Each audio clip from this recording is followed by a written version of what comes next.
Hello mga Popshies, for today's video, isang malupitang handa ang diniliver sa atin ng Don Claudio's Lechon. Ito po isang buong lechon na tumitimbang na 7 kilos. For the second time around mga Popshies, talaga namang napakasarap, malinamnam ang lasa na punong-puno ng aromatics at super lutong pa. Biruin nyo galing pa ng Cavite para ihatid dito sa amin sa Batangas.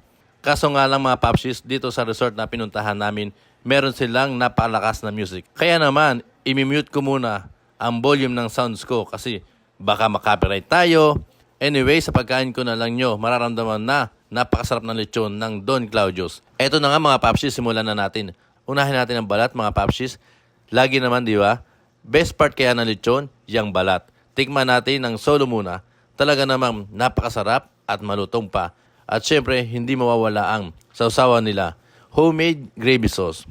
Grabe mga Popshies, lalo pang sumasarap nung sinausaw natin. Andito nga po pala tayo. Dito, isa sa mga resort dito sa Cuenca, Batangas. Kasama ang aking pamilya na ang Aldovino family. Mag-enjoy din tayo, di ba? Hindi puro trabaho. Ay siya, balik tayo sa lechon. Eto, kita nyo naman ang kanyang belly. Solid sa sarap. Sa mga nagtatanong, hindi pa gaanong putok-batok ito. Kasi bata pa to, kaya pwede pa kayong kumain. Pero hinay-hinay lang. Dito naman tayo sa kanyang ribs. Malasang-malasa rin to. Gusto kong part sa baboy yung ribs. Lalo na yung kumakalas ng kusas yung laman sa buto. Na alam mong napaka-tender. Namnamin ko muna ang pagkain mga Popshies. Silent type muna tayo. Pansinin nyo na lang sa expression ko kung gaano kasarap ang Don Claudio's Lechon.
Kaya naman sa mga gustong bumili, sila po ay located sa Jasmine Street, Di Romance, Daang Amaya 1, Tansa, Cavite.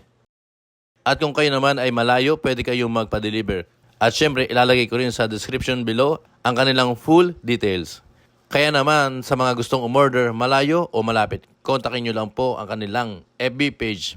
Maraming salamat po sa panonood. Bye!